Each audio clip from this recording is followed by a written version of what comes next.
স্ত্রীকে রাসূলুল্লাহ কত ভালোবাসতেন। আল্লাহর নবী বলেছেন, আমার কাছে তিনটা জিনিস প্রিয়, একটা হচ্ছে সুগন্ধি, একটা হচ্ছে নামাজ, আর একটা হচ্ছে স্ত্রী। সুবহানাল্লাহ, স্ত্রী আমার কাছে প্রিয়। হুজুর বলেছেন, তোমাদের মধ্যে সেই ব্যক্তি উত্তম যে ব্যক্তি তার স্ত্রীর কাছে উত্তম। আমি আমার স্ত্রীদের কাছে উত্তম ব্যক্তি। সুবহানাল্লাহ। রাসূলুল্লাহ স্ত্রীকে কত ভালোবাসতেন। বিশ্বনবী রাজনৈতিক কর্মকাণ্ড চালাচ্ছেন, যুদ্ধের দামামা বাজতেছে, চতুর্দিকে কত অশান্তি, সবকিছু চলছে, স্ত্রীর হক আদায় করতে ভুলে যাননি। রাতের বেলায় হযরত আয়েশার বয়স কম, তাকে নিয়ে রাসূলুল্লাহ একটু সুযোগ পেয়েছেন, বলছেন, আয়েশা সব তো ঘুমিয়ে, চলো আমরা একটু দৌড়াই। ওই যে দূরে একটা জিনিস দেখা যায়, দৌড়তাম, দেখি কি আগে যায়। দুজনে দৌড় প্রতিযোগিতা করলেন। দৌড় প্রতিযোগিতায় হযরত আয়েশা ফার্স্ট হলেন, হুজুর পিছনে পড়ে গেলেন। হযরত আয়েশা খুব আনন্দ করলেন যে আপনি কিন্তু আমার সাথে দৌড়ে পারলেন না। পরবর্তী কিছু কাল যাওয়ার পর হযরত আয়েশা বলেন, হুজুর আজকে আবার বললেন যে চলো আয়েশা একটু দৌড়াই। হযরত আয়েশা বলছেন যে সেদিনের তুলনায় আমার শরীর একটু, আমি মুটিয়ে গেছি, শরীরটি স্থূল হয়েছে। আমি আজকে দৌড়ালাম কিন্তু পারলাম না, রাসূল আগে চলে গেলেন। আমি হাঁপাতে হাঁপাতে যখন হুজুরের কাছে চলে গেছি, হুজুর তখন মুস্কি হেসে আমাকে বললেন, আয়েশা ওই সেই দিনের জবাব আজকে দিয়া দিলাম। সুবহানাল্লাহ বিহামদিহি, সুবহানাল্লাহ বিহামদিহি। বিশ্ব নবী কত বড় আদর্শ বিশ্ব মানবতার জন্য। তিনি বলেছেন, আরাফাতের ময়দানে রাসূলুল্লাহ বলেছেন, তোমরা যেমন পড়বে তোমার স্ত্রীদেরকে তেমন পড়াবে, তোমরা যেমন খাবে তোমার স্ত্রীদেরকে তেমন খাওয়াবে। স্ট্যান্ডার্ড মেনটেন করবে। তুমি ভালো দামের কাপড় পরবে, স্ত্রীকে খারাপ দিবে তা নয়। অধিকার দুজনেরই সমান, স্বামী এবং স্ত্রী সমান অধিকার। কিন্তু আমরা তা বুঝতে পারি না, বুঝতে চাই না। আমরা অনেকে মনে করেছি বিয়ে যখন করছি তখন আমি তো নওয়াবজাদা রাসূলুল্লাহ খান, আর বউ তো কেনা দাসী। না, সে কিন্তু দাসী না, তার মর্যাদা আছে, তার সম্মান আছে, তার সম্মান আপনাকে দিতে হবে। রাসূলুল্লাহ দিয়েছেন, আপনাকেও দিতে হবে। রান্না বান্না হতে দেরি হয়, কত গালাগালি শুনতে হয় নারীকে। আল্লাহর নবীর স্ত্রী হযরত আয়েশা বলেছেন, আল্লাহর নবীর কাজ করে, মানুষের সঙ্গে কথা বলে, রাষ্ট্রীয় দায়িত্ব পালন করে ঘরের ভিতরে এসে যখন দেখেছেন রান্না হতে দেরি আছে, রাসূলুল্লাহ বিরক্ত হন নাই, ভুরু কুঞ্চিত করেন নাই, চোখ মোটা করেন নাই, আমাকে কোনো কথা শোনান নাই, বরং আমার কাছে বসে রান্নায় আমাকে সহযোগিতা করেছেন। সুবহানাল্লাহ। এই হলো আল্লাহর রাসূল, এই হলো বিশ্ব নবী। স্ত্রীর সঙ্গে কি মহব্বত! সুবহানাল্লাহ। হুজুর মহব্বত করতেন স্ত্রীদেরকে। রাসূলুল্লাহর ঘরে দৌলত ছিল না, কিন্তু মহব্বত দিয়ে ভরা ছিল ঘরটা। হুজুরের ঘরে ফ্রিজ নাই, এসি নাই, হুজুরের ঘরে কার্পেট নাই, হুজুরের ঘরের মধ্যে জাজির নাই, তোশক নাই, বড় বড় কম্বল নাই, আরামের কোনো জিনিস নাই, মডার্ন ইকুইপমেন্টস কিচ্ছু নাই, দৌলত নাই, কিন্তু মহব্বত দিয়ে ঘরটা ভরা। হযরত আয়েশা বলেছেন, আমি পানি পান করে, যখন আমি পানি পান করে গ্লাস রেখে দিতাম, আল্লাহর নবী তখন গ্লাসের সেই জায়গায় ঠোঁট লাগাতেন যেখানে আমি ঠোঁট লাগাইয়া পানি পান করেছি। আমি গোশত চিবোতাম, রাসূলুল্লাহ আমার হাত থেকে গোশত টুকরা নিয়া সেই জায়গায় চিবোতেন যেখানে আমি চিবুয়েছি। সুবহানাল্লাহ। আমার ভাইরা, রাসূল তার স্ত্রীদেরকে মহব্বত করতেন, স্ত্রীরা রাসূলকে মহব্বত করতেন দারুণ ভাবে। একবার হযরত আয়েশা সিদ্দিকা রাদিয়াল্লাহু তাআলা আনহা হুজুরকে গোসল করাতেছিলেন, মাথার উপরে পানি ঢালতেছেন, হুজুর একটা চোখের উপরে বা একটা তক্তার উপরে বসে আছেন। গোসলের পানির ভিতরে রাসূলুল্লাহ দেখতে পেলেন রক্তের মতো কি যেন প্রবাহিত হয়ে যাচ্ছে। হুজুর জিজ্ঞেস করেন, আয়েশা রে, পানির ভিতরে রক্তের মতো কি দেখা যায়? হযরত আয়েশা বলেন, হুজুর আপনি যখন বসেছিলেন অসতর্ক মুহূর্তে তক্তার নিচে আমার একটা আঙ্গুল পড়েছিল, পায়ে আঙ্গুলটা ফেটে বোধহয় রক্ত বেরোতেছে। রাসূলুল্লাহ তাড়াতাড়ি করে উঠলেন আর ওই আঙ্গুলকে ব্যান্ডেজ করে দিলেন। রাসূলুল্লাহ বললেন, আয়েশা রে, আঙ্গুল ফেটে গেছে, একটু আহাহু পর্যন্ত করলে না, এতক্ষণ তুমি কষ্ট করলে কেন? হযরত আয়েশা বলেন, ইয়া রাসূলুল্লাহ, ওটা তো একটা পায়ের আঙ্গুল। আয়েশার কলিজাটা ফেটে যদি রক্ত বেরোতো, রাসূলুল্লাহকে উঠতে বলতে আমি পারতাম না। কি মহব্বত রাসূলের সাথে! হযরত আয়েশা বলেন রাসূল সাল্লাল্লাহু আলাইহি ওয়াসাল্লাম স্ত্রীদেরকে এত ভালোবাসতেন, আমাদের ঘরে গোশত টোস্ত তেমন রান্না বান্না খুব কম হতো। গোশত রান্না হবে, মাসের পর মাস চলে গেছে, রাসূলের বাড়িতে হুজুর স্ত্রীরা বলেছেন আমাদের ঘরে চুলে আগুন জ্বলে নাই, একটু শুকনা রুটি, একটু শুকনা খেজুর আর একটু পানি খেয়ে আমাদের জীবন চলেছে, এরকমের অবস্থা হয়েছে।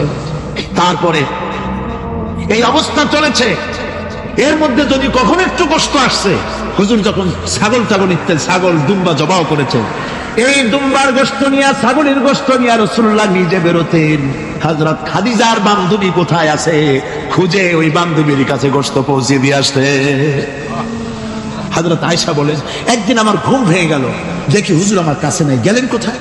খুঁজতে খুঁজতে যায় দেখি মসজিদে নববীর ভিতরে হুজুর হাত তুলে বসে আছেন, মোনাজাত করতেছেন। আমি পেছনে গিয়ে হাত তুললাম, আমি শুনতে পাচ্ছি নবীজি দোয়া করছেন রব্বুল আলামিন কিয়ামতের ময়দানে যেদিন সন্তান তার পিতাকে ভুলে যাবে, মা তার সন্তানকে হারায় ফেলবে, ওই কঠিন হাসরের ময়দানে আমি যেন আমার খাদিজাকে হারাইয়া না যাই। মুনাজাতের শেষে হযরত আয়েশা বলেন ইয়া রাসূলুল্লাহ, খাদিজার কথা আপনার এত কেন বারবার মনে পড়ে? একটা বুড়িরে বিয়ে করেছিলেন 25 বছর বয়সের সময়, 40 বছর বুড়ি, তার কথা কেন এত মহব্বত আপনার মনে পড়ে? তার থেকে যুবতী মেয়ে, সুন্দরী মেয়েকে আপনার স্ত্রী হিসেবে আপনি পান নাই? হুজুর বলেন আয়েশা রে, খাদিজার সম্পর্কে এমন কথা তুমি আর বলো না, তোমরা সবাই আমার সুখের দিনের স্ত্রী, আর খাদিজা আমার এমন সময়ের স্ত্রী ছিল যখন মক্কায় আমার আশ্রয় ছিল না, তামাম মক্কা নগরীতে আমার আশ্রয় ছিল না। খাদিজার সঞ্চিত সমস্ত ধনরাশি ইসলাম কবুল করার পর দুহাতে খাদিজা বিতরণ করে দিয়েছে। হযরত আয়েশা বলেন হুজুর আমার গোস্তাকি মাফ করে দেন, আমি আর এরকম বলবো না, তবে খাদিজা সম্পর্কে আমার কিছু একটু শোনান। হুজুর বলেন আয়েশা রে শোনো, গভীর রাত যত রাত হোক না কেন ইসলামের দাওয়াত দিয়ে দিয়ে গভীর রাত্রে আমি যখন বাসায় ফিরেছি, ঘরে এসেছি, দরজায় একটা মাত্র ডাক দিয়েছি খাদিজা, অমনি দরজা খুলে গেছে। আমি জিজ্ঞেস করেছি খাদিজা রে, যত রাত্রে আসলাম, যতবার আসলাম, একটা ডাকের বেশি লাগলো না, তুমি কি ঘুমাও না? হযরতে খাদিজা বলেছেন ইয়া রাসূলুল্লাহ, আমার মনের ভিতরে ভয় থাকে, আল্লাহর রাসূল দিনের খেদমতে বাইরে আছেন, আমি যদি আরামে বিছানায় ঘুমায় থাকি আর নবীজি দরজার কাছে দাঁড়ায় আমারে ডাকাডাকি করবেন, উঠতে যদি দেরি হয়ে যায় নবীজির সঙ্গে বেয়াদবি হয়ে যাবে, এই মনে করে আপনি না আসা পর্যন্ত দরজার সাথে পিঠ লাগাই আমি দাঁড়াইয়া দাঁড়াইয়া ঘুমাই। আমার ভাইরা, হযরতে খাদিজার ইজ্জত স্বয়ং আল্লাহ দিয়েছেন। কে দিয়েছেন? হাদিস থেকে শোনাচ্ছি, হযরত আয়েশা কুমারী মেয়ে, তাকে বিয়ে করেছেন নবী করিম সাল্লাল্লাহু আলাইহি ওয়াসাল্লাম। গভীর রাত, চাঁদনি রাত, আধো আধো জ্যোৎস্না প্লাবিত রাত, নবীজি বলছেন আয়েশা চলো আমরা একটু পায়চারি করে আসি। মরুভূমির ভিতরে গিয়ে বললেন ওই যে একটা জিনিস দেখা যায়, চলো তো দৌড় মারি, কে আগে যায় দেখা যায়। বিশ্বনবী স্ত্রীর মনোরঞ্জনের জন্য দৌড় প্রতিযোগিতা করতেছেন, তাও সুবহানাল্লাহ কইতে ইচ্ছে করে না। দৌড়াইয়া হযরত আয়েশা রাদিয়াল্লাহু তাআলা আনহা তিনি আগে চলে গেলেন, রাসূলুল্লাহ পিছনে পড়ে গেলেন। হযরত আয়েশা খুব আনন্দ করলেন, দেখলেন আপনি কিন্তু দৌড়ে আমার সাথে পারলেন না। বাস এর কয়েক বছর পর আরেকদিন এইভাবে দৌড়ের প্রতিযোগিতা হলো রাতের বেলায়। আজকে হযরত আয়েশা বলছেন ওই দিনের তুলনায় আমার শরীরটা স্থূল হয়ে গেছে, আমি একটু মুটিয়ে গেছি। দৌড়াইয়া আমি পিছনে পড়ে গেলাম, রাসূল আগে উঠে গেলেন। আমি হাঁপাতে হাঁপাতে যখন নবীজির কাছে গিয়ে দাঁড়িয়েছি, রাসূলুল্লাহ তাবাসসুম মুস্কি হেসে আমার দিকে তাকিয়ে বলছেন আয়েশা ওই সেই দিনের প্রতিশোধ আজ নিলাম। সুবহানাল্লাহ, কিসের ইউরোপ, কিসের আমেরিকা, ইসলামী সভ্যতার জুতার কাছেও দাঁড়াতে পারবে না তারা।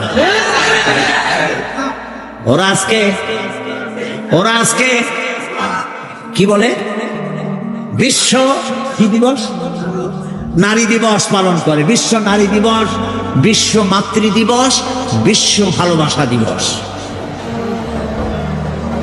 বিশ্ব ভালোবাসা দিবস ওদের দরকার, যাদের সারা বছরে কোনো ভালোবাসা নাই তাদের জন্য একটা দিন ভালোবাসার বনিতা করা লাগে।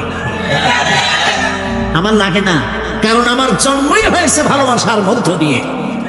আর দিন ওয়ান নাসিহা, ইসলাম মানেই হলো ভালোবাসা। সুবহানাল্লাহ কও। ইসলাম মানেই হচ্ছে ভালোবাসা। আমার দেশে, মুসলমানদের দেশে বিশ্ব ভালোবাসা দিবসের কোনো প্রয়োজন নাই। বিশ্ব নারী দিবস পালন করা, বিশ্ব কন্যা দিবস পালন করা ওদের দরকার, যার দেশের নারীর কোনো মর্যাদা নাই, যেখানে কন্যার কোনো মর্যাদা নাই, যেখানে মাতৃত্বের পিতৃত্বের মর্যাদা নাই, সেখানে প্রয়োজন। আমার দেশে প্রয়োজন নাই। দিবস পালন করতে করতে এখন কিসব দিবস পালন করতেছে। কালকে পত্রিকায় দেখলাম বিশ্ব পায়খানা দিবস। আমি জানি না আপনারা বিশ্বাস করবেন কিনা, আমার নিজের চোখ দিয়ে দেখছি। নাউজুবিল্লাহ, মানে তালাশ করে পায় না করবে কি।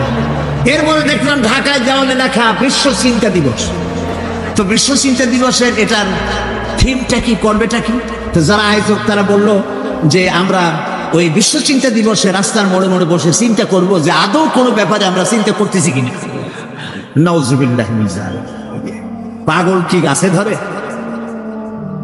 প্রিয় ভাই সব, আল্লাহ রাব্বুল আলামিন নারীর অধিকার দিয়েছে, কোরআন দিয়েছে, হাদিস দিয়েছে। মুখ ভরে বলেন আলহামদুলিল্লাহ। প্রিয় ভাই সব, ইসলাম দিয়েছে নারীর অধিকার। রাসূলুল্লাহ বলছেন আদ-দুনিয়া কুল্লুহা মাতাউ ওয়া খায়রুল মাতাইদ দুনিয়া ইমরাতুস সালিহা। এই পৃথিবীর সব কিছু হলো সম্পদ, তার মধ্যে শ্রেষ্ঠ সম্পদ হচ্ছে সালেহা, নেককারিনী, সতীসাধ্বী নারী। আলহামদুলিল্লাহ বলুন। আল্লাহর নবী বলেন আমার কাছে তিনটি জিনিস প্রিয়। নামাজ আমার কাছে প্রিয়, সুগন্ধ আমার কাছে প্রিয়, আর স্ত্রী আমার কাছে প্রিয়।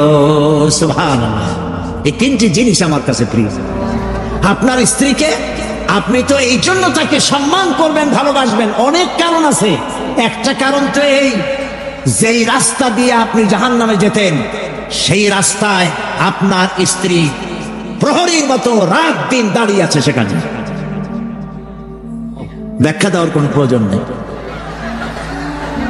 সুতরাং আপনার স্ত্রীকে আপনি ভালোবাসবেন এবং তাকে আপনি সম্মান দিবেন। ইসলাম নারীকে অর্থনৈতিক অধিকার দিয়েছে, বলেছে ফাতুহুন্না উজুরাহুন্না ফরিদা, ফরজ রূপে দায়িত্ব হিসাবে মহারণার টাকা আদায় করে দাও। এখন মহারণার টাকা আদায় করা হয় না, এখন বিবাহ মজলিসগুলিতে বলা হয় মহারণা কত? মহারণা হচ্ছে 21,21,101 টাকা, 11,11,101 টাকা। একটা 1 টাকা থাকা লাগবে। কোথায় পাইছেন এটা? একটা 1 টাকা থাকা লাগবে।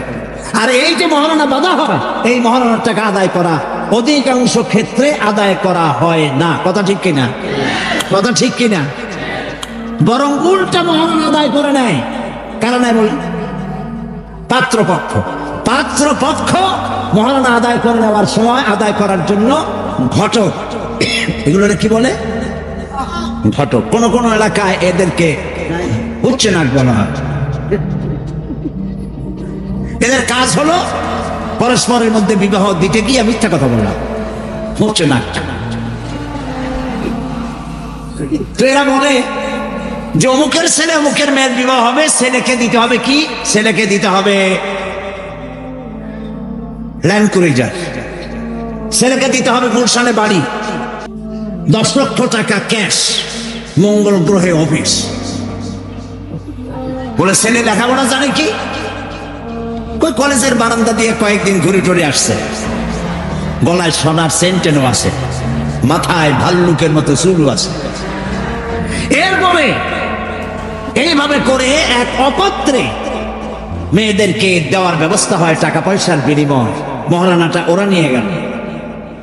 বিবাহে যদি উপহার দেয় শ্বশুর পক্ষ, পাত্র কি বলে কন্যা পক্ষ, পাত্র পক্ষকে যদি সোনা দেয়, দানা দেয়, টাকা দেয়, সব জায়েজ আছে, সুন্নাত। কিন্তু চাইয়া নেওয়া যাবে না। দাবি করে নেওয়া, ডিমান্ড করে নেওয়ার নামই হলো যৌতুক। এটার নাম কি? চট্টগ্রামে কি বলে? যৌতুক। এই যৌতুক হলো শ্বশুরের সাথে এক প্রকারের কৌতুক। এইভাবে করে সাইয়া টাকা আদায় করা হারাম। সাইয়া টাকা আদায় করা কি? আজকের এই বিশাল তাফসীরুল কোরআন মাহফিলে আমি জানতে চাই যে এই যাদের ছেলে আজ পর্যন্ত বিয়ে দেন নাই, বিবাহ দিতে গিয়ে কন্যা পক্ষের কাছ থেকে হারাম সাইয়া যৌতুক আদায় করে ছেলে বিয়ে দিবেন না, এই রকমের লোক ওয়াদা করতে পারবেন না? মনে করবেন এই কথা যে আল্লাহ মাহফিলে আজকে আসলাম কেন? আচ্ছা দেখি তো, যারা ছেলে বিয়ে দেন নাই তারা ওয়াদা করবেন এই কথা বলে যে আমার ছেলে বিবাহ দিতে গিয়ে যৌতুক এক পয়সা, এক থেকে নিয়ে 1000 কোটি যা হোক, যৌতুক চাইবো না, বিনা যৌতুকে ছেলে বিবাহ দেব। কারা কারা দেবেন? ছেলেওয়ালারা হাত তোলেন তো। ও মাশাআল্লাহ, বাচ্চা পড়াবো না, হাত উঠেছি কি কামে? তোমরা তো মা হও নাই এখন। হাত নামা, জি ভবিষ্যৎ হাত নামা, হাত নামা। আলহামদুলিল্লাহ বলেন। যৌতুক এক সামাজিক ব্যাধি, এই ব্যাধি বন্ধ করতে হবে এবং চট্টগ্রাম থেকেই এটার আন্দোলন শুরু হবে ইনশাআল্লাহ। বলেন ইনশাআল্লাহ। প্রিয় ভাই, সব যারা বিবাহ করে নাই সেসব যুবকদের বিবাহ করা লাগবে কিনা? লাগবে কিনা? হ্যাঁ, ভর্তি হয়ে একটু জোরেই বলতেছে লাগবে। এই বিবাহ করতে গেলে শ্বশুর যদি ঘড়ি দেয় বলবো আলহামদুলিল্লাহ, যদি শেরওয়ানি দেয় আলহামদুলিল্লাহ, যদি কিছু না দেয় নাউজুবিল্লাহ, নাকি? তাও আলহামদুলিল্লাহ। বরং তুমি কেন ফকিরের ছেলে পেলে না তো? তোমরা যুবকদের বলতেছি, ফকিরের বলাবার না তো। তো বউ ওই কি বলে, যারা বিবাহ করবা সেই শ্বশুর বাড়ির টেলিভিশন না হলে দেখা যাবে না, তুমি কি খয়রাতির পোলা? যদি এখন তো দেখতেই হয়, তো বউয়ের বাপের কাছ থেকে টেলিভিশন না নিয়ে মসজিদ গুলার সামনে শুক্রবার দিন থাল পাতে বসে যাই। তাও কন্যা পক্ষের কাছ থেকে, কন্যা পক্ষের কাছ থেকে চাইয়া নিবা না। কিছু দিলে আলহামদুলিল্লাহ, না দিলেও বিনা যৌতুকে নিজের পায়ে দাঁড়াইয়া চাকরি করে বিয়া করবা। চাকরি কামাই রোজগার না করিয়া নিজে বাপের হোটেলে খাও, আরো একজন মেহমান বানাইও না। কাজ করবে, চাকরি করবে, ব্যবসা করবে, তারপরে নিজের টাকা দিয়া বাপের টাকা দিয়া বিয়ে করিয়া বউরে রানী বানাইয়া ভালোবাসার সিংহাসনে বসাবে, তাকে কোনো কিছু খোটা দিবে না। এটা এই জন্য বলি, বাংলাদেশে একটা কি বলে ওটাকে, যৌতুকের একটা গরু দেওয়া হয় নাই, টেলিভিশন দেওয়া হয় নাই বলে গরুর মতো পিটিয়ে স্ত্রীকে হত্যা করা হয়েছে। হাজারো ঘটনা বাংলাদেশে আছে। বিনা যৌতুকে বিয়ে করবে যে সব বীর তরুণ চট্টগ্রাম যুবকের এবার হাত উঁচু করে দেখা। ও মাশাআল্লাহ, এখন তো দেখা যায় কেউ বিয়ে করে নাই।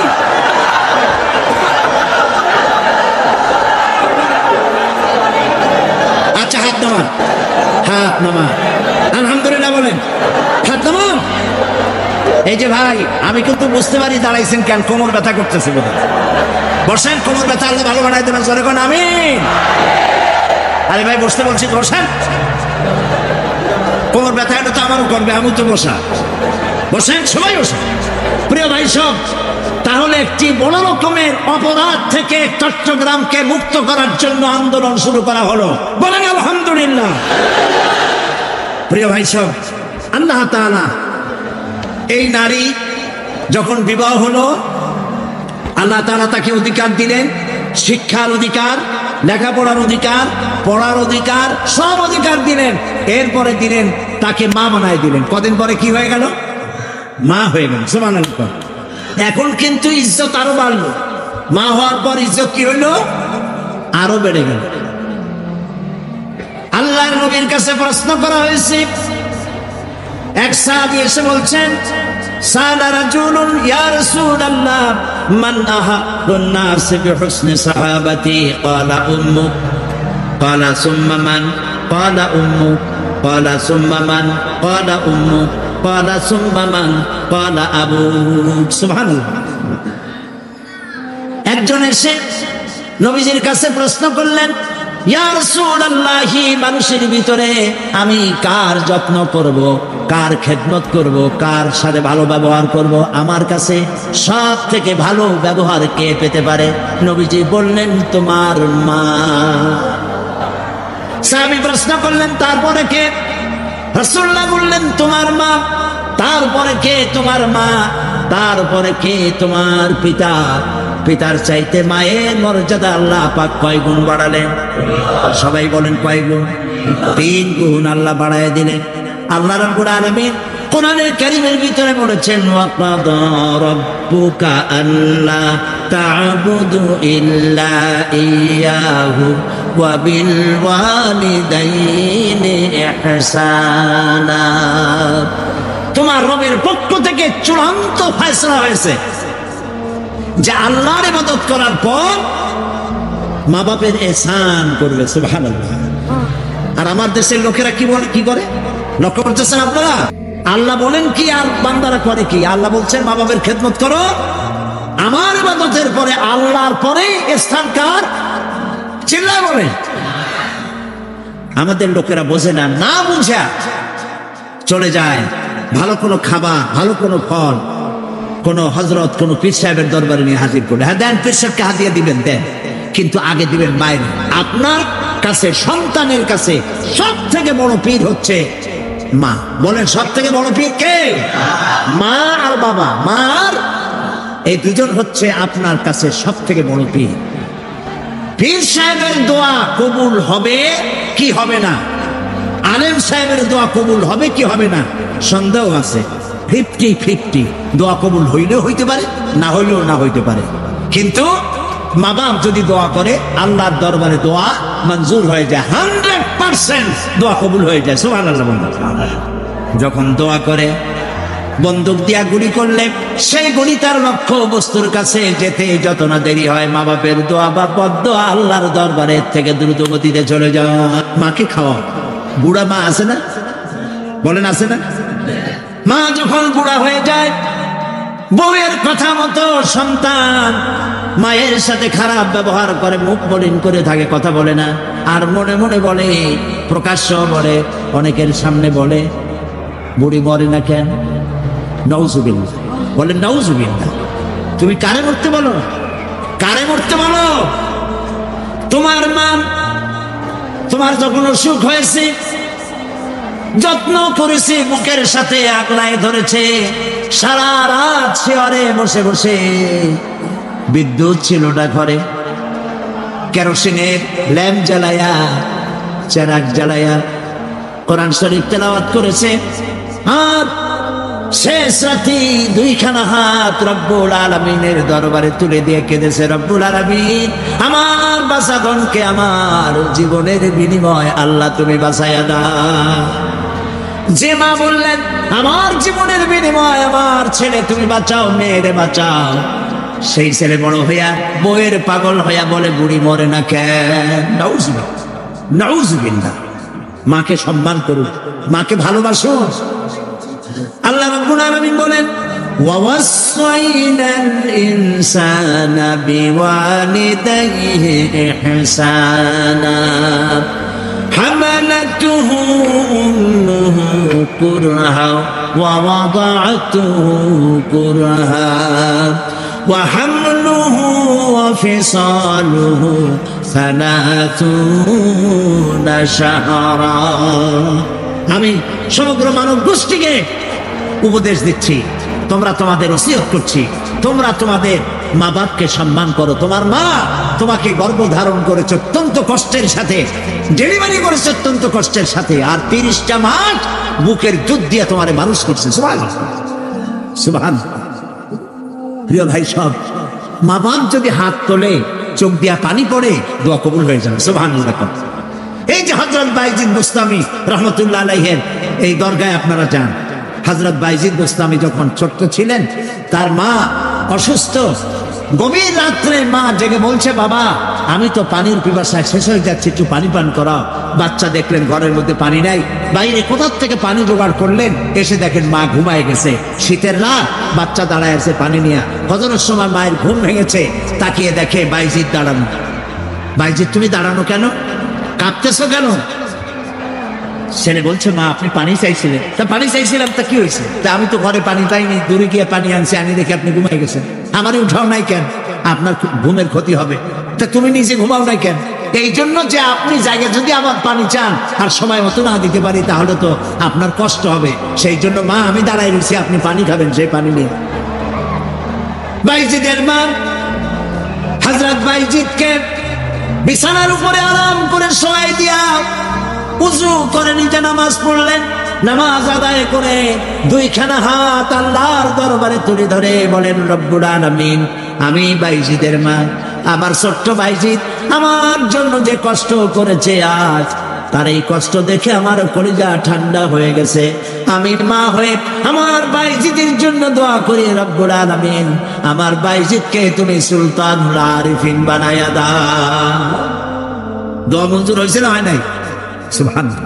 প্রিয় ভাই সব, এই জন্য মা বাপকে সম্মান করতে হবে, মহব্বত করতে হবে এবং তাদের জন্য দোয়া করতে হবে। দোয়াটা আল্লাহ শিখাই দিয়েছেন। এমনকি মা বাবার সামনে চোখ মোটা করে কথা বলবে না। এই নারীকে সম্মান দিয়ে আল্লাহ তাআলা বলেছেন নারীরা যেন পর্দায় থাকে। কুল্লিল মুমিনাতি ইয়াগুদুদনা মিন আবসারিহিন, মেয়ে লোকদেরকে বলা হয়েছে, মুমিনা নারী তোমরা তোমাদের চক্ষুকে পর পুরুষ থেকে নিম্নগামী করে রাখো। ওয়াহফাজনা ফুরুজাহুন্না, আর তোমাদের যৌনাঙ্গ সমূহ এগুলিকে তোমরা হেফাজতে রাখো, এগুলি লজ্জাস্থান সমূহ হেফাজতে রাখো, যা মানুষকে দেখিও না। ওয়াকারনা ফি বুয়ুতিকুন্না ওয়ালা তাবাররাজনা তাবাররুজাল জাহিলিয়াতিল উলা, আর তোমরা তোমাদের ঘরের মধ্যে থাকো। ওই জাহিলিয়াতের যুগে যে ধরনের সাজসজ্জা করে রাস্তায় বেরোতো, ঠাট ঠামক করতো, রূপচর্চা করতো মানুষের সামনে, পরপুরুষের সামনে, জাহিলি যুগের মতো তোমরা বেরিও না। কে বলতেছেন? আল্লাহ বলতেছেন, আল্লাহ পাক বলছেন ওয়াকারনা ফি বুয়ুতিকুন্না, ঘরের মধ্যে থাকো। এই ঘরের মধ্যে থাকার অর্থ কিন্তু এই নয় যে ঘরের মধ্যে পড়ে থাকো, লেখাপড়া করো না, চাকরি বাকরি করো না, এটা কিন্তু নয়। মহিলা সাহাবীরা ব্যবসা করেছেন, কেউ আতরের ব্যবসা করেছেন, কেউ ফলের ব্যবসা করেছেন, কেউ খেজুরের ব্যবসা করেছেন, এবং এই মহিলারা নার্সের দায়িত্ব পালন করেছেন। যুদ্ধাহত সৈন্যদেরকে নার্সিং করেছেন, যুদ্ধের ময়দানেও তারা কাজ করেছেন। কাজী ঘরের মধ্যে থাকো, তার অর্থ হলো ঘরের মধ্যে যে পরিবেশটা থাকে পর্দার পরিবেশ, যখন বাইরে যাবে তখনও এই পর্দার পরিবেশটা নিয়ে যাবে। যখন বাইরে যাবে বোরখাটা পরে যাইও, বোরখাটা পরলে ওইটা একটা ঘরের মতো, বোরখার দরজাও আছে, জানালাও আছে, আছে না? যেখানে সুযোগ আছে জানলা খুলে দেন, মুখের কাপড়টা উঠায় দেখেন যেখানে সুযোগ আছে, আর যেখানে সুযোগ নাই জানলা বন্ধ করে দেন। এই বোরখাটা একটা নিয়ামত। বাংলাদেশ নিয়ে কথা বলি, এই বাংলাদেশে আজ পর্যন্ত যত নারীর মুখে অ্যাসিড পড়েছে, একটা দৃষ্টান্ত চাই। আপনারা বলেন আমাকে যে বোরখা পরা একটা মেয়ে লোকের মুখে অ্যাসিড পড়েছে, প্রমাণ দেন।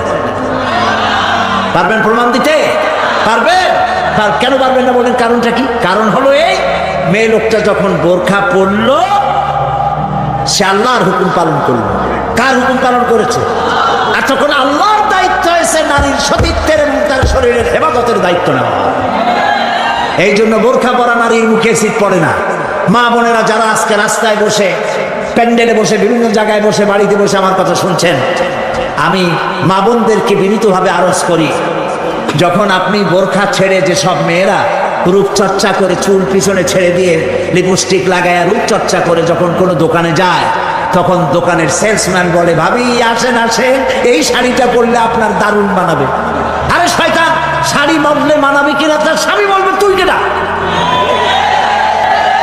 এখন দোকানদার যদি ভাবি বলে তাতে কি মর্যাদা বাড়ে? বাড়ে না।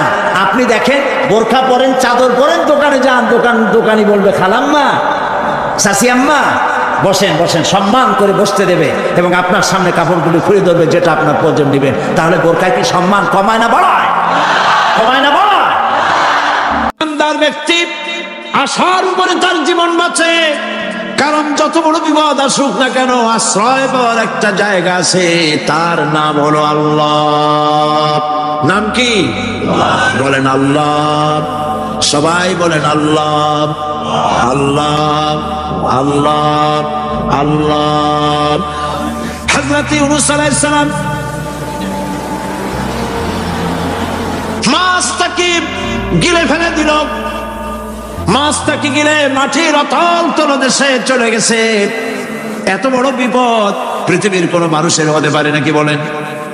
কি বলেন? মাছের পেটের ভিতরে জানালা নাই, দরজা নাই, বেরোবার কোনো পথ নাই, মাছ গেছে পানির অতল তলদেশ। আল্লাহ পাক কোরআন শরীফের ভিতরে মানুষকে শোনান, আল্লাহ ওয়াজ করছেন, সুবহানাল্লাহ। আল্লাহ পৃথিবীর মানুষকে ওয়াজ করছেন, দুনিয়ার মানুষকে শোনান। আমার ইউনূস তো ধৈর্য হারা হয় নাই। ওয়াদান্নুন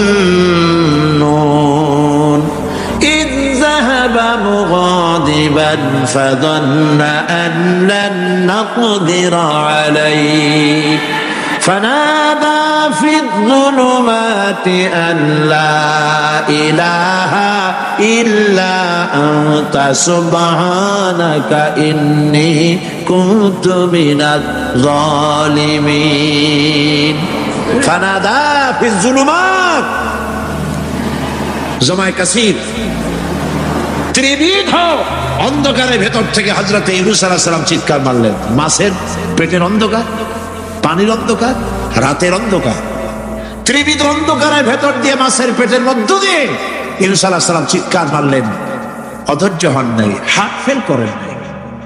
তিনি বলছেন, পড়েন আমার সাথে, লা ইলাহা ইল্লা আনতা সুবহানাকা ইন্নী কুনতু মিনাজ জালিমিন। তুমি ছাড়া কোনো ইলাহ নাই, কোনো উপাস্য নাই, মাবুদ নাই। তোমার পবিত্রতা ঘোষণা করছি, আমি জালিমদের অন্তর্ভুক্ত হয়ে গেছি। ইউনূস আলাইহিস সালাম যখন কাঁদতেছিলেন, আল্লাহ রাব্বুল আলামিন সেই কান্না শুনেছিলেন কিনা বলেন? শুনছিলেন কিনা? শুনতে পেয়েছিলেন কিনা? পানির ভিতরে কেউ শোনে নাই, মাছের পেটের ভিতরে ইউনূস আলাইহিস সালাম কিভাবে চিৎকার করছেন, মাছের পেটের ভিতরের আওয়াজ পানির ভিতরে কেউ শোনে নাই, জমিনে কেউ শোনে নাই, অন্তরিক্ষে কেউ শোনে নাই, সাত আকাশের ভিতরে কেউ শোনে নাই, কিন্তু আরশে আজিমের মালিক আল্লাহ রাব্বুল আলামিন শুনতে পেয়েছেন। সঙ্গে সঙ্গে রব্বুল আলামিন জবাব দিলেন, ফাস্তাজাবনা লাহু ওয়া নাজাইনাহু মিনাল গাম্মি ওয়া কাযালিকা নুজিল মুমিনিন। পড়েন, ফাস্তাজাবনা লাহু ওয়া নাজাইনাহু মিনাল গাম্মি ওয়া কাযালিকা নুজিল মুমিনিন। আমি ইউনূসের ডাকের জবাব দিলাম। কে বলতেছেন? বড় করে বলেন, কে বলছেন? আল্লাহ, সুবহানাল্লাহ। আপনারা কি ভয় পাইছেন? ভয় পেয়েছে মুসলমান? আল্লাহ রাব্বুল আলামিন বলেন, আমি আমার ইউনূসের ডাকের জবাব দিলাম। শুধু জবাব দেই নাই, আমি ইউনূসকে তার মাছের পেটের ভিতর থেকে বাঁচাই দিলাম। মাছের পেটের মধ্যে বেদনা শুরু হয়ে গেল, এমন বেদনা হয়েছে মাছ এখন বমি না করে পারে না। কথা বুঝতে পারছি? মাছ এখন বমি না করে পারে না। পানির উপরে মাছ ভেসে উঠল। আল্লাহ কোরআন শরীফের ভিতরে বলছেন, মাছ সাতরায়া কিনারায় চলে গেল, ইউনূস আলাইহিস সালামকে বমি করে ফেলে দিল। ইউনূস আলাইহিস সালাম বেঁচে গেলেন। আল্লাহ পাক বলেন, শুধু ইউনূসকে বাঁচাইলাম না, বরং আমি সকলের জন্য আশার বাণী শোনাই, শোনো মুমিনেরা। ওয়া কাযালিকা নুজিল মুমিনিন। মুমিন বান্দা যারা, যত বড় বিপদ আসুক আমারে ডাকো, আমি বিপদ দিয়ে বাঁচাই দেব। সুবহানাল্লাহ। বিপদ থেকে আমি বাঁচাই দেব। আল্লাহ পাক বলেছেন, ফাইন্না মাআল উসরি ইউসরান, ইন্না মাআল উসরি ইউসরা। জেনে রাখো, দুঃখ এবং কষ্টের পরে রয়েছে সুযোগ সুবিধা, আর অসচ্ছলতার সাথে রয়েছে উদার সচ্ছলতা। যত বড় বিপদ আসছে, এই বিপদের পরেই আল্লাহ পাক তার গোলামদের উপরে রহমত নাজিল করবেন ইনশাআল্লাহ। সুতরাং ইমানদার লোকেরা তাদেরকে আল্লাহ পাক বলছেন কোনো ভয় নাই, কোনো চিন্তা নাই, যত বড় বিপদে পড়ো আমারে ডাকো, আমি ডাকের সাড়া দিয়ে দেব। সবাই আল্লাহরে ডাকেন, সুবহানাল্লাহ ওয়ালহামদুলিল্লাহ লা ইলাহা ইল্লাল্লাহ। জোরে পড়েন সুবহানাল্লাহ ওয়ালহামদুলিল্লাহ লা ইলাহা ইল্লাল্লাহ, সুবহানাল্লাহ ওয়ালহামদুলিল্লাহ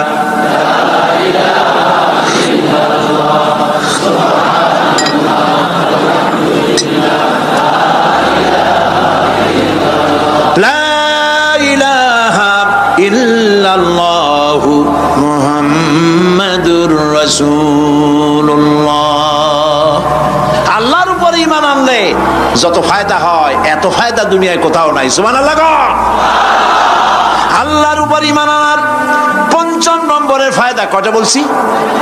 5টা বলছি। আপনাদের অসুবিধা হচ্ছে নাকি?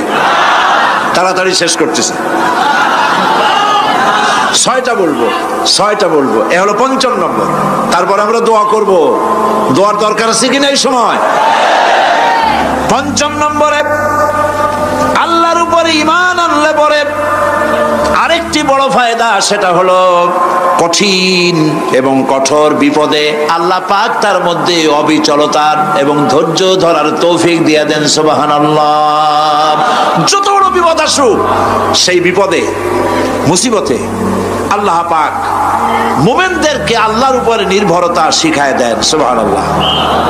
কারণ মুমিনদের জানা আছে যে ইমানদারদের বিপদ নতুন কিছু নয়, একেবারে আদম আলাইহিস সালাম থেকে শুরু হয়ে আসছে, ঠিক কিনা? আদম আলাইহিস সালামের বিপদ হয় নাই? আদম আলাইহিস সালামের বিপদ কি? শয়তান। তার বিপদ কি? শয়তান ছিল বিপদ। প্রত্যেক নবীর সময়ই মানুষের নবীদের কষ্ট দিছে, দেয় নাই? আল্লাহ পাক বলছেন ইউরিদুনা লিইউতফিউ নূরাল্লাহি বিআফওয়াহিহিম ওয়াল্লাহু মুতিম্মু নূরিহি ওয়ালাউ কারিহাল কাফিরুন। ওরা চায় বুকের ফু দিয়া, কারা? কাফেরেরা। ইসলাম সহ্য করতে পারে না যারা, ওরা চায় মুখের ফু দিয়া আমার আলোটাকে নির্বাপিত করে দেবে। আল্লাহ পাক বলেন ওয়াল্লাহু মুতিম্মু নূরি, আমি আমার নূরকে পূর্ণতা দান করব, তাতে কাফির বেঈমানদের মনের ভিতরে যত জ্বালা হোক, যন্ত্রণা হোক, ওদের কলজা যত পুড়ুক, ইসলাম তার বিজয় পতাকা নিয়ে উঠবে, কেউ ঠেকাতে পারবে না। আল্লাহ রাব্বুল আলামিন, আল্লাহ পাক বলছেন ওয়া কাযালিকা জাআলনা লিকুল্লি নাবিয়্যিন আদুওয়াম মিনাল মুজরিমিন।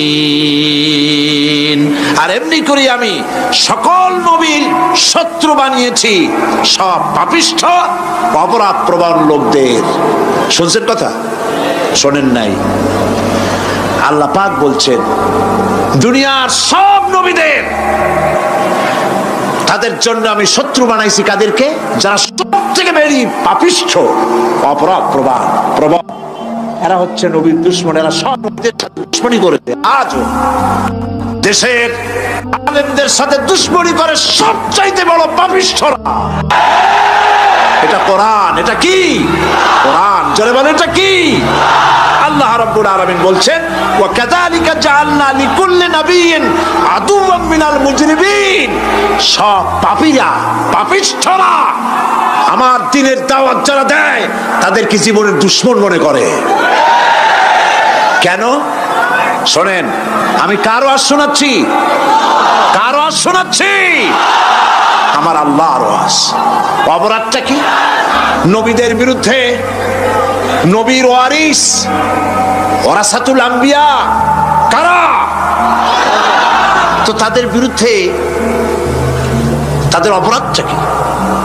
তাদের অপরাধ সম্পর্কে আল্লাহ নিজে বলেন ওয়ামা নাকামু মিনহুম ইল্লা আন ইউমিনু বিল্লাহিল আজিজিল হামিদ। এদের বিরুদ্ধে অ্যাকশন নেওয়ার আর কোনো অপরাধ ওদের নাই। ওদের একমাত্র অপরাধ, ওরা আল্লাহর জমিনে আল্লাহর আইন প্রতিষ্ঠা করতে চায়। এটাই হচ্ছে অপরাধ। এই অপরাধে নবীদের শাস্তি হয়েছে, নবীরা মার খেয়েছেন, সাহাবায়ে কেরাম মার খেয়েছেন। আমরা তো সাহাবায়ে কেরামের জুতার ধুলার সমানও নই, সুতরাং এগুলি আমাদের পাওনা। এই রক্তের বিনিময়, জীবনের বিনিময় আল্লাহ পাক তার দ্বীনকে প্রতিষ্ঠা করবেন ইনশাআল্লাহ। হযরতে খাব্বাব, বুখারী শুনুন, বুখারীর হাদিস। আমি কোনো কথা বানিয়ে বলি না, আমি লেখাপড়া করি, পড়াশোনা করি, চোখে দেখি, তারপরে কথা বলার চেষ্টা করি। বাজে গপ্প কিস্সা কাহিনী বলার অভ্যাস আমার কোনো কালে ছিল না, নাই। রাসূল করিম সাল্লাল্লাহু আলাইহি ওয়াসাল্লামের মতো মানুষ, ওনার মতো মানুষ, আহারে, তার চাইতে শ্রেষ্ঠ মানুষ কি পৃথিবীতে আছে? তিনি মার খাইছেন না খান নাই? আহা, কিভাবে তাকে মারলো! গলায় চাদর দিয়ে পেঁচাইয়া আছাড় মেরে ফেলে দিয়ে তারপরে তাকে প্রহার করা হয়েছে। আবু জাহেল মেরেছে, বেহুশ হয়ে গেছেন হুজুর। হযরত ভাইরা আমার, আল্লাহর দ্বীন প্রতিষ্ঠার জন্য আমার নবীদেরকে কষ্ট করতে হয়েছে, সাহাবায়ে কেরামদেরকে কষ্ট করতে হয়েছে, আল্লাহর ওলিদেরকে। ইমাম আবু হানিফা রাহমাতুল্লাহ আলাইহিকে 8 বছর জেলের মধ্যে রাখা হয়েছিল। ইমাম আহমদ বিন হাম্বলকে চাবুক মেরে মেরে গায়ের গোশত আর চামড়া তুলে ফেলে দেওয়া হয়েছিল। তারপরেও তারা বাতিলের সামনে মাথা নত করে নাই। এর নাম হচ্ছে ইসলাম। এর নাম কি? বুখারীর হাদিস, হযরতে খাব্বাব বিন আরিত রাদিয়াল্লাহু তাআলা আনহু। বুখারীতে হাদিসটা এভাবে এসেছে, ওয়ান খাব্বাব বিন আরিত রাদিয়াল্লাহু তাআলা আনহু আন্নাহু قال قال شكونا الى رسول الله صلى الله عليه وسلم وهو متوسد بردة له في ظل الكعبة। তিনি বললেন, আমরা রাসূলের কাছে গেলাম, যাই দেখি রাসূল করিম সাল্লাল্লাহু আলাইহি ওয়াসাল্লাম কাবা শরীফের ছায়ায় আরাম ফরমাচ্ছেন। আমরা কাছে গিয়ে বললাম, আলা তাস্তানসিরু লানা আলা তাদউ লানা ইয়া রাসূলুল্লাহ, হে রাসূল, আপনি কি আমাদের জন্য দোয়া করবেন না? আমরা তো মার খেতে খেতে শেষ হয়ে গেলাম। আমাদের খাব্বাবকে, খুবাইবকে, আম্মারকে, সুমাইয়াকে মেরে শেষ করে দিল। ওরা আমাদেরকে না খাওয়ায় রাখে, সারা রাত খেতে দেয় না, ঘুমাতে দেয় না। তারা আমাদের বেলালকে মেরে মেরে রক্তাক্ত করে উত্তপ্ত মরুভূমির উপরে চিৎ করে শোয়ায়, বুকের উপরে পাথর চাপা দিয়ে রেখেছে। ওরা সাহাবায়ে কেরামদেরকে মারতেছে, না খাওয়ায় রাখতেছে। হুজুর, আপনি কি আল্লাহর কাছে দোয়া করবেন না? এখনো কি দোয়ার সময় আসে নাই? হাদিস শরীফে এসেছে, হুজুর সাল্লাল্লাহু আলাইহি ওয়াসাল্লাম উঠে বসলেন, বললেন, ও খাব্বাব, তোমাদের আগে এই পৃথিবীতে যারা দ্বীনের দাওয়াত নিয়ে এসেছিলেন, সমকালীন রাষ্ট্র শক্তি তাদেরকে ধরতো, ফায়ুহাজুর রাজুলু ফায়ুহফারু লাহু ফিল আরদ, তাদেরকে ধরে তাদের জন্য কবর খনন করা হতো জীবিত মানুষের জন্য। ফায়ুজালু ফিহা, এরপরে সেই গর্তের ভিতরে তার কোমর পর্যন্ত গেড়ে দেওয়া হতো। সুম্মা ইউতা বিল মানশার, এরপরে করাত আনা হতো। ফায়ুদাউ আলা রাসিহি, এরপরে সেই করাত তার মাথার উপরে রাখা হতো। ফায়ুজালু নিসফাইন, করাত দিয়া ঘষে ঘষে চিরে চিরে জীবিত মানুষকে দ্বিখণ্ডিত করে ফেলে দেওয়া হতো। মা ইয়াসুদ্দুহু যালিকা আন দীনিহি, এত কষ্ট দেওয়ার পরেও আল্লাহর গোলামদেরকে এক চুল জায়গা দ্বীন থেকে সরায় দেওয়া যায় নাই। ওয়াল্লাহি ওয়াল্লাহি, ও খাব্বাব, আমি আল্লাহর নামে কসম করি, লাইউতাম্মান্নাল্লাহু হাদাল আমরা হাত্তা ইয়াসিরু রাকিবু মিন সানআ ইলা হাদরামাউত, আমি আমার আল্লাহর নামে কসম করি। কে কসম করছেন? সুবহানাল্লাহ বলবেন না? রাসূলুল্লাহ কসম করছেন, আমি কসম করি আল্লাহর, সেদিন বেশি দূরে নয়, যেদিন ইয়েমেনের রাজধানী সানা থেকে শুরু করে হাজরামাউত পর্যন্ত হাজার হাজার মাইল সওদাগরেরা তাদের পণ্য নিয়ে, মহিলারা তাদের সৌন্দর্যের পসরা নিয়ে একাকিনী অথবা দলবদ্ধভাবে যাতায়াত করবে মরুভূমির উপর দিয়ে, লা ইয়াখাফু ইল্লাল্লাহ, আল্লাহ ছাড়া তাদের অন্তঃকরণে কোনো ভয় থাকবে না। 3 বছর, কতদিন? টানা 3 বছর রাসূল, তার সাহাবী, তাদের স্ত্রীরা, বাচ্চা বাচ্চা ছেলেপেলেরা 3 বছরের মধ্যে সরকার ঘোষণা করেছে এদের সঙ্গে কথা বলবে না, বাজার ঘাটে যেতে পারবে না, কেনা বেচা করতে পারবে না, সামাজিক বয়কট, সামাজিকভাবে বয়কট করে রেখেছে। সাথে যা ছিল খাবারগুলি শেষ হয়ে গেছে, তারপরে উট ছিল, ভেড়া ছিল, খাইয়ে শেষ হয়ে গেছে। এরপরে যখন কিছু নাই, উটের চামড়া ভিজাইয়া ভিজাইয়া, শুকনা চামড়া ভিজায় খেয়েছে। যুবকেরা ক্ষুধার যন্ত্রণায় বাবলা গাছের পাতাগুলি চাবায়ে খাইতে গিয়া কাটা ফুটে জিহ্বা থেকে রক্ত পড়েছে। বাচ্চা ছেলেপেলেগুলি মায়ের বুকে দুধ পায় নাই, না পায়া বাচ্চারা চিৎকার করে উঠেছে। এই চিৎকার, ক্ষুধার জ্বালার এই চিৎকারের আওয়াজ শুনে কাফেরেরা চতুর্দিকে অট্ট হাসিতে ফেটে পড়েছে। সুতরাং জেল জুলুম মুসলমানদের জন্য, আলেমদের জন্য, পীর বুজুর্গদের জন্য নতুন কিছু নয়। এই জল, এই অত্যাচারের পরেই আল্লাহ পাকের দ্বীন কায়েম হয়েছিল মদিনায়। রাসূলুল্লাহ বলেছিলেন, খায়রুল কুরুনি কারনি, সর্বশ্রেষ্ঠ যুগ আমার যুগ। বন্ধুগণ, আল্লাহর উপর ঈমান আনলে মানুষের ভিতরে এ ধরনের অবিচলতা আসে, বিপদে ধৈর্য ধরার হিম্মত পয়দা হয়ে যায়। সুবহানাল্লাহ বলো। 3 বছর, কতদিন? টানা 3 বছর রাসূল, তার সাহাবী, তাদের স্ত্রীরা, বাচ্চা বাচ্চা ছেলেপেলেরা 3 বছরের মধ্যে সরকার ঘোষণা করেছে এদের সঙ্গে কথা বলবে না, বাজার ঘাটে যেতে পারবে না, কেনা বেচা করতে পারবে না, সামাজিক বয়কট, সামাজিকভাবে বয়কট করে রেখেছে। সাথে যা ছিল খাবারগুলি শেষ হয়ে গেছে, তারপরে উট ছিল, ভেড়া ছিল, খাইয়ে শেষ হয়ে গেছে। এরপরে যখন কিছু নাই, উটের চামড়া ভিজাইয়া ভিজাইয়া, শুকনা চামড়া ভিজায় খেয়েছে। যুবকেরা ক্ষুধার যন্ত্রণায় বাবলা গাছের পাতাগুলি চাবায়ে খাইতে গিয়া কাটা ফুটে জিহ্বা থেকে রক্ত পড়েছে। বাচ্চা ছেলেপেলেগুলি মায়ের বুকে দুধ পায় নাই, না পায়া বাচ্চারা চিৎকার করে উঠেছে। এই চিৎকার, ক্ষুধার জ্বালার এই চিৎকারের আওয়াজ শুনে কাফেরেরা চতুর্দিকে অট্ট হাসিতে ফেটে পড়েছে। সুতরাং জেল জুলুম মুসলমানদের জন্য, আলেমদের জন্য, পীর বুজুর্গদের জন্য নতুন কিছু নয়। এই জল, এই অত্যাচারের পরেই আল্লাহ পাকের দ্বীন কায়েম হয়েছিল মদিনায়। রাসূলুল্লাহ বলেছিলেন, খায়রুল কুরুনি কারনি, সর্বশ্রেষ্ঠ যুগ আমার যুগ। বন্ধুগণ, আল্লাহর উপর ঈমান আনলে মানুষের ভিতরে এ ধরনের অবিচলতা আসে, বিপদে ধৈর্য ধরার হিম্মত পয়দা হয়ে যায়। সুবহানাল্লাহ বলো। মুসলমানদেরকে ধৈর্য ধারণ করতে হবে, আরো সংযমী হতে হবে। আমরা প্রতিবাদ করব, অবশ্যই প্রতিবাদ করব, কিন্তু জ্বালাও পোড়াওতে আমরা যাব না। আমরা কারো পতাকা পোড়ানো, কারো অফিসে ভাঙচুর করা, এটা আমাদের কাজ না। আমরা গড়ার জন্য এসেছি, আমরা ভাঙ্গার জন্য আসি নাই। কেউ অসভ্য হলে আমরা অসভ্য হতে পারি না। ওরা অসভ্য, ওরা বর্বর, ওদের জীবনে ভালোবাসা নাই, তাই ওরা প্রতি বছর একটা দিন ভালোবাসা দিবস পালন করে। আমার জীবনে ভালোবাসার অভাব নাই। ইসলাম সর্বশ্রেষ্ঠ জীবন ব্যবস্থা। এই কল্যাণময় জীবন ব্যবস্থা প্রতিষ্ঠার জন্য এগিয়ে আসতে হবে মুসলমানদেরকে, সকলকে, হিন্দুদেরকেও। হিন্দু, বৌদ্ধ, খ্রিস্টানদের বলি, আমার প্রিয় ভাইয়েরা, আপনাদের মধ্যে আমাদের মধ্যে পার্থক্য খুবই কম। হিন্দুরা বলেন এক ব্রহ্মা, দ্বিতীয় নাস্তি, আমরা বলি লা ইলাহা ইল্লাল্লাহ, কথা প্রায় কাছাকাছি।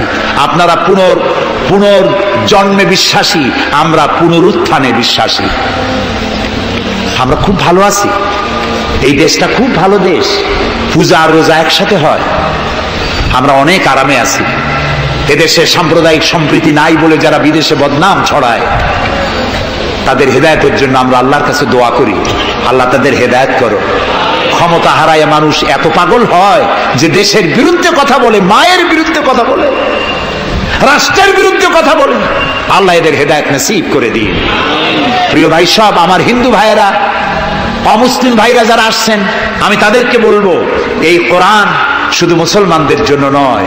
আপনার ইসলাম কবুল করা লাগবে না। আমি ইউরোপ, আমেরিকা, অস্ট্রেলিয়া, আফ্রিকায় যখন অমুসলিমদের মধ্যে বক্তৃতা করি, তখন বলি আপনাদের মুসলমান হওয়া লাগবে না, যে ধর্মে আছে সে ধর্মে থেকেই যদি কোরআন বর্ণিত আইন যদি মানেন, আপনি শান্তি পাবেন দুনিয়ায়, শান্তি পাবেন আখিরাতে। পরকালেও শান্তি পাবেন কিনা আল্লাহ ভালো জানেন, তবে দুনিয়ার শান্তি তো পাবেনই।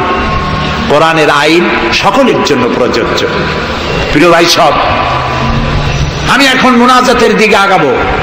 ইসলামের ব্যাখ্যা দিচ্ছিলাম, ইন্নাদ দীনা ইনদাল্লাহিল ইসলাম। ইসলামের চাইতে কল্যাণময় জীবন ব্যবস্থা পৃথিবীতে আর নাই। বলেন সুবহানাল্লাহ। আমি মুনাজাতের দিকে যাচ্ছি, আর মুনাজাতের আদব হলো বসা। এই মানুষের হাতে যেমন ক্যামেরা থাকে, ফেরেশতার হাতে ক্যামেরা আছে না? তা আপনি মুনাজাতের কথা শুনে যদি হাঁটেন, আপনি তো বেয়াদবের খাতায় নাম লেখালেন। এমন হতভাগ্য কারো হওয়া উচিত না। মুনাজাত হয় কার কাছে? সেই আল্লাহরে ভয় করেন, জায়গায় বসেন এবং মুনাজাতে শরীক হন। মুসলমানদের বড় দুর্দিন যাচ্ছে, এত বড় দুর্দিন। আমি ছোট্ট মানুষ, আমার জ্ঞান সীমিত, আমার ইলেম কালাম সীমিত, আমার দৃষ্টিভঙ্গি সীমিত। এই সীমিত দৃষ্টিভঙ্গি দিয়ে, আমার পড়াশোনা অবজারভেশনের মধ্য দিয়ে আমি যেটা বুঝতে পারি, বর্তমান পৃথিবীতে মুসলমানেরা যে বিরাট ষড়যন্ত্র আর বিপদের মুখোমুখি হয়েছে, পৃথিবীতে কোনো কালে এত ষড়যন্ত্র, এত বহুমুখী ষড়যন্ত্র আর কোনোদিন হয়েছে বলে আমার জানা নেই। এই ষড়যন্ত্র থেকে বাঁচার জন্য দোয়া করতে হবে কার কাছে? কার কাছে? তিনিই পারবেন আমাদেরকে কল্যাণ দিতে। এই জন্যে মা বোনেরা যারা এসেছেন, মা বোনদেরকে বলবো, আপনাদেরকে ইসলাম সর্বাধিক সুযোগ দিয়েছে, আপনাদের অধিকার দিয়েছে। লেখাপড়া করতে পারবেন, চাকরি করতে পারবেন, রাজনীতি করতে পারবেন, আপনারা সমাজনীতি করতে পারবেন, আপনারা যুদ্ধেও যেতে পারবেন, সব পারবেন। তবে আপনার শালীনতা, আপনার সম্ভ্রম, আপনার সতীত্ব, আপনার পর্দা আপনাকে বজায় রাখতে হবে। এ কাজটুকুনের মধ্য দিয়ে নারীর অধিকার প্রতিষ্ঠিত হবে। সেজন্য আমি মা বোনদেরকে বলবো, আসুন ইসলামকে জানি, ইসলামকে বুঝি, ইসলামের সাথে নিজেদেরকে সম্পৃক্ত করি। এটি শুধুমাত্র নামাজ রোজা হজ যাকাতের ধর্ম নয়। নামাজ রোজা হজ যাকাত সহ অর্থনীতি, সমাজনীতি, রাষ্ট্রনীতি সব কিছুর সমন্বয় একটা জীবনের স্কিম, একটি পরিকল্পনা যা দিয়েছেন আল্লাহ তাআলা। সুবহানাল্লাহ। আর ওই কথার প্রতিবাদ করি যারা আল্লাহর আইন প্রতিষ্ঠার নামে বোমা হামলা করে, সন্ত্রাসী তৎপরতা চালায়। এরা জিহাদকে অবমাননা করেছে। জিহাদ আর যুদ্ধ এক কথা নয়, জিহাদ আর কিতাল এক কথা নয়, হোলি ওয়ার এবং জিহাদ এক কথা নয়। সুতরাং আল্লাহর আইন প্রতিষ্ঠার নামে যারা সন্ত্রাসী তৎপরতা চালায়, তারা একটি জঘন্য কাজ করছে। যারা বোমা মারে আল্লাহর আইন প্রতিষ্ঠার জন্য, তারা মানুষ নয়, তারা মানুষ নামের কলঙ্ক, তারা নরপশু। বলুন তো তারা কি? তারা জানোয়ার। হরকতুল জিহাদ, তারপরে জামাতুল মুজাহিদিন, জুমরাতুল মাসাকিন, আবার আরেকটা নতুন সংগঠন বেরোচ্ছে নাকি শুনলাম, তার নাম করেছে তারা আল জঙ্গিতুল জংলা। এরা কোন জঙ্গল থেকে বাইর হবে আল্লাহ জানে। আপনারা যদি এদের ধরতে পারেন, এদেরকে থানায় সোপর্দ করবেন। আপনি যদি জানতে পারেন, আপনার ছেলের রুম আপনার পরিদর্শন করা উচিত। আপনার ছেলের পড়ার রুমের টেবিলের ড্রয়ারে কি আছে, বালিশের তলে কি আছে, বেডের নিচে কি আছে, সেসব বইপত্র আপনার দেখা উচিত। অর্ধ পড়ুয়া, লেখাপড়া জানে না, মা বাপ থেকে বিচ্ছিন্ন করে এইসব ছেলেপেলেদেরকে ওরা ট্রেনিং দেয়। একটা বিচারপতি মারতে পারলেই বেহেশতে যাবা তাড়াতাড়ি, একটা আইনজীবী মারতে পারলে বেহেশতে যাবা, বোমা মারো বেহেশতে যাও। বলেন নাউজুবিল্লাহ। আমাদের দেশে ইসলাম এসেছে বড় বড় আলেম আর বড় বড় আল্লাহর ওলিদের মাধ্যমে ইসলাম এসেছে। তারা কি বোমাবাজি করেছেন? তারা কি সন্ত্রাসী তৎপরতা করেছেন? না। ওই জায়গায় দেখেন হযরত খানজাহান আলী রহমতুল্লাহ আলাইহির কবর আছে না? কোথায়? বাগেরহাটে। খালি কুমির দেখেন না, ইতিহাস দেখেন।